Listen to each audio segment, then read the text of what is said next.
Dali mga paps. Nadali yung starter motor ko kanina, so nasira. So nagtulak ako nung naghanap ako ng shop. Buti na lang yung shop na napuntahan ko, meron silang extra or spare parts na galing sa Rusi Rapid, no? So nagkasya. So ito yung natin.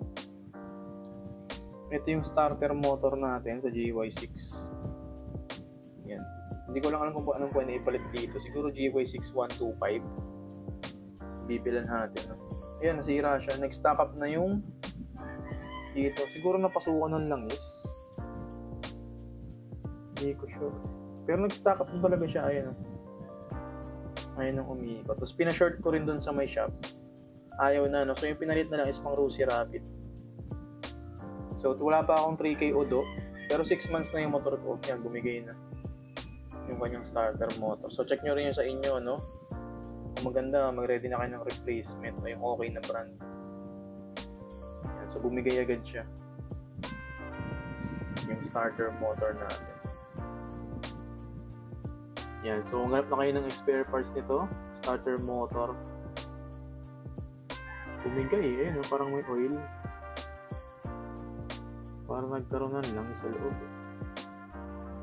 Yan, so check nyo na rin yung motor nyo. Buti nagkasya yung sa Rusi Rapid. Nakauwi pa ako, no? Hindi ako nagtulog masyado. Yung kasa, sin na lang din sila, no? Wala ring reply.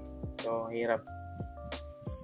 Yan. Pero okay naman nagagawa, no? Basta may mabibili na ka ng spare parts agad.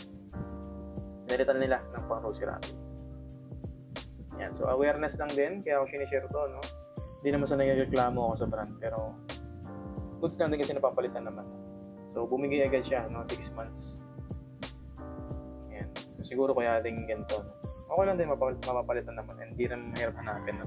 Mahirap lang hanapin sa local shop. Alright?